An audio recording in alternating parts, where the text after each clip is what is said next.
अस्सलाम वालेकुम। उम्मीद करता हूँ कि आप सब खैर और आफियत से होंगे और एक दूसरे की मदद करने की ज़रूर कोशिश कर रहे होंगे। आज 7 तारीख है और जब से मैंने एक वीडियो देखा है मेरा दिल काफ़ी बेचैन है। मैं जानता हूँ कि आपका भी होगा। जब वो आपने वीडियो देखा होगा, जब वायरल हुआ होगा तो आपका भी दिल बेचैन हुआ होगा। अक्सर मैं आजकल के जो मुसलमान हैं, नाम के जो मुसलमान हैं, उनका खून ऐसे उबलता है जैसे बुलबुला नहीं होता है। जैसे उबलता है वो फिर से बुलबुला फट जाता है, वो खत्म हो जाता है। मुझे नहीं समझ में आता कि मुसलमानों पे ये अत्याचार क्यों हो रहा है इतना, और मुसलमानों की गलती क्या है। किसी एक सड़े हुए गले हुए मानसिकता के लोगों को उनकी खुशी के लिए किसी को बेवजह परेशान करना, ये कहाँ तक सही है। कुछ वोट पाने के लिए मुसलमानों को सताना कहाँ तक सही है, मुझे नहीं समझ में आता। अभी एक वीडियो मैंने देखा दिल्ली का वीडियो है, आप सब ने शायद देख ही लिया होगा, लेकिन आपको तो शर्म है नहीं, बेहया बेगैरत आप लोग हैं। किसी के लिए जवानी कुर्बान करते हैं तो किसी का चप्पल उठाते हैं, आपका काम वही है, कोई दिक्कत नहीं है। लेकिन मैं जब से वो वीडियो देखा हूँ मेरा दिल काफ़ी बेचैन है कि आज तक पूरे हिंदुस्तान में और या कहीं भी ऐसा नहीं हुआ कि इस तरह नमाजियों के साथ कोई दुर्व्यवहार करे, इस तरह करे। प्रार्थना सब करते हैं, हिंदू भी करते हैं, मुस्लिम भी करते हैं, सिख करते हैं, ईसाई करते हैं और बहुत लोग करते हैं। लेकिन इस तरह का दुर्व्यवहार मतलब क्या कहा जाए इसको।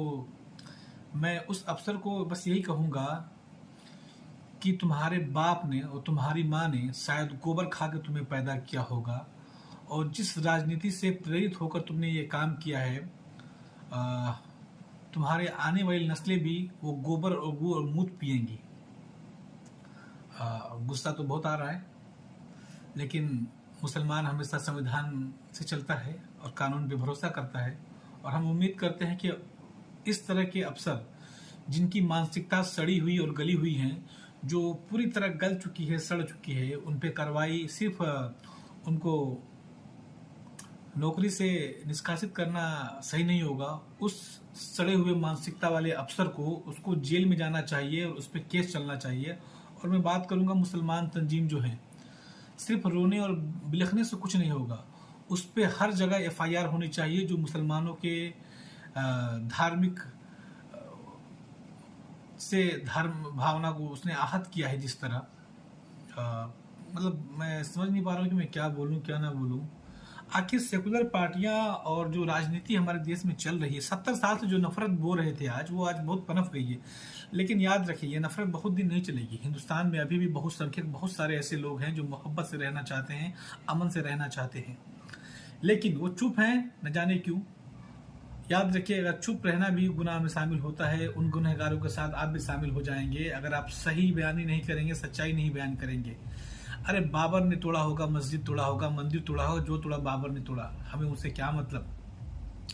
जब राजशाही थी तो बहुत से राजा जीतने के बाद मंदिर तोड़ते थे, मस्जिद तोड़ते थे, क्या तोड़ते थे, हमें उससे मतलब नहीं है। संविधान 1947 के बाद बना है। भीमराव अंबेडकर ने इस देश के लिए संविधान बनाया सबके लिए, तो हम उस पर चलते हैं, हम उसको मानते हैं। लेकिन जिस तरह ये प्रोपेगेंडा फैलाया जा रहा है एक पार्टी की तरह, वो बहुत खतरनाक है देश के लिए।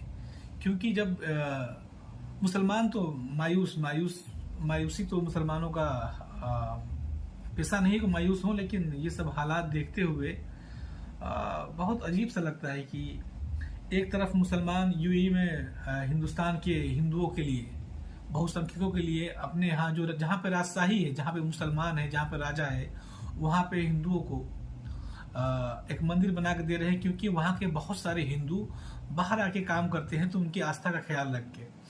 और जो कुत्ते बोलते हैं कि मोदी जी की वजह से, मोदी जी की वजह से कुछ नहीं है। मोदी जी हमारे देश के प्रधानमंत्री हैं, अगर राजा ना चाहे तो वहाँ क्यों बनाएगा। तो मोदी जी ने उनसे आग्रह किया तो वहाँ के राजा ने उस चीज को अप्रूव किया कि नहीं बिल्कुल सही है, क्योंकि हमारे यहाँ बहुत सारे लोग आते हैं, आपके देश से काम करते हैं, जो कि बहुसंख्यक हैं, हिंदू हैं और भी धर्म के मानने वाले हैं, तो उनके लिए उन्होंने बनाया।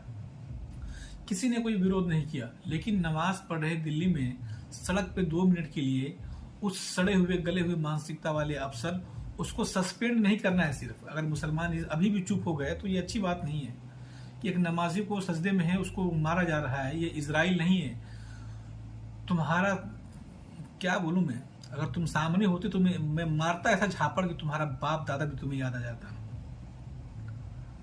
इस तरह का अब देखिए, मैं एक बात बोलूंगा आप सबसे कि जुल्म सहना भी बड़ा खतरनाक है। जुल्म सहते सहते ऐसा ना हो कि आप बुज़दिल हो जाएं और आपका खून जो है वो पानी हो जाए।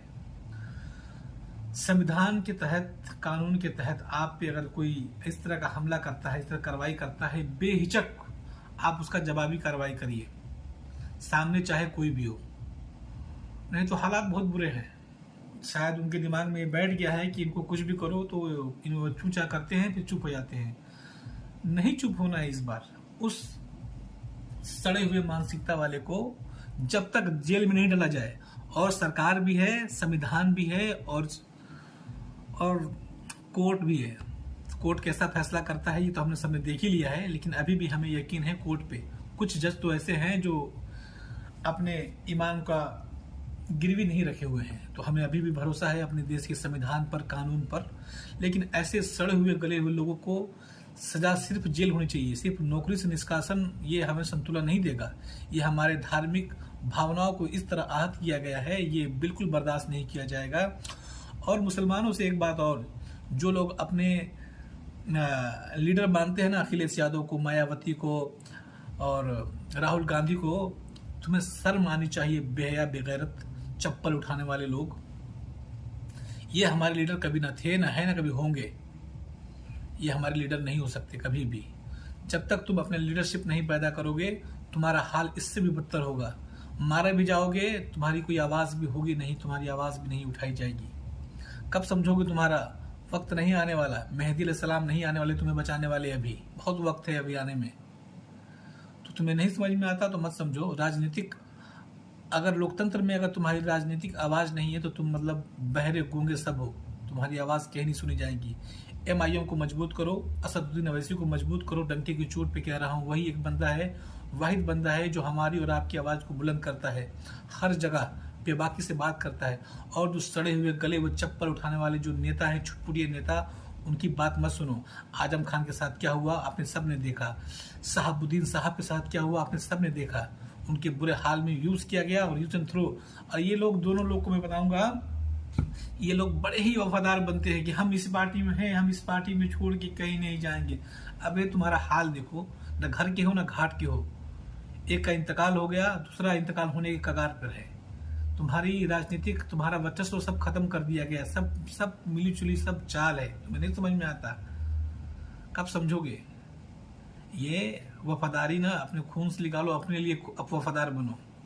किसी अरे गहरे चप्पल उठा के उसके लिए वफादार बनने की जरूरत नहीं है। बहुत दर्द हुआ है आज वीडियो देख के। मैं बहुत संख्यकों से भी सवाल करूंगा कि इस तरह का नफरत फैलाकर तुम्हें भी कुछ मिलने वाला नहीं है। वक्त जब बदलेगा, जब तुम सोचोगे कि हम लोग क्या किया, थोड़ा सा सत्ता आने पे यह हाल है कुछ लोगों का। असल में जो सरकार है, जो चाहते हैं कि आपस में हिंदू और मुसलमान लड़ें, सिर्फ वही चाहते हैं कि ये देश खुशहाल ना हो। इस देश को आज़ाद करने में हिंदू, मुसलमान, सिख, ईसाई सब ने अपना खून का बलिदान दिया। और मुसलमानों ने तो अपनी जान का बलिदान दिया। मौलवियों ने, मौलानाओं ने, कितने जुल्म हुए, कितने सितम हुए, फिर भी डटे रहे। क्या इसी दिन के लिए कि नमाज पढ़ते हुए सजदे में इंसान को एक सड़ा हुआ मानसिकता वाला पुलिस मारे? उन सब पुलिस वालों को जो उसके साथ में थे, थाना अध्यक्ष के साथ में जो भी थे, उनको पूरे सस्पेंड करना चाहिए। उस थानेदार को जेल में होना चाहिए। ये जेल में होनी चाहिए, हर हाल में जेल में होना चाहिए। मुसलमानों का, अपने दलित भाइयों से कहूंगा, भीमराव अंबेडकर ने जिस तरह तुम्हारे लिए लड़कर ये संविधान बनाया था, तुम्हें एक जिंदगी जीने का तरीका दिया, तुम्हें उठने का मौका दिया। याद रखना, उस वक्त में भी भीमराव अंबेडकर को जो ऊंचे लोग थे दबाने की हर जगह कोशिश की। साथ किसने दिया था? मुसलमान ने दिया था। अगर उनको कलकत्ता से जिताकर ना भेजा होता तो आज संविधान नहीं होता, वही होता जो वो लोग चाहते हैं अभी बनाना। अगर अभी भी तुमने मुसलमानों का साथ नहीं दिया खड़े होकर, तो तुम्हारा भी वक्त आने वाला है बहुत जल्द। फिर से वही झाड़ू पीछे बांधा जाएगा तुम्हारे, वो वक्त आने वाला है। फिर से झाड़ू बांधा जाएगा, तुम्हारे पैरों के निशान मिटाए जाएंगे। फिर कहूंगा एक बात, अपने बच्चों को पढ़ाइए, तालीम हासिल कराइए। सरकार कोई भी सरकार हो, कांग्रेस की हो, बीजेपी की हो, कोई भी हो, नहीं चाहती कि आपके बच्चे पढ़ें और एजुकेशन पाएं। इसलिए आपकी स्कॉलरशिप कम की जाती हैं, आपके मोहल्ले में स्कूल नहीं खोले जाते, आपके मोहल्ले में थाने खोले जाते हैं। आपको नहीं समझ में आता, कब तक वोट देते रहेंगे? अरे बेशर्म बेहया, अपने बाप दादाओं की छोड़ो, वो तो चप्पल उठा के मर जाएंगे। अब अभी तुम्हारा वक्त है, बदलो अपनी मानसिकता को, जवानी कुर्बान करना बंद करो किसी पे। अब चलो, अल्लाह हाफिज बेहया बेगैरत।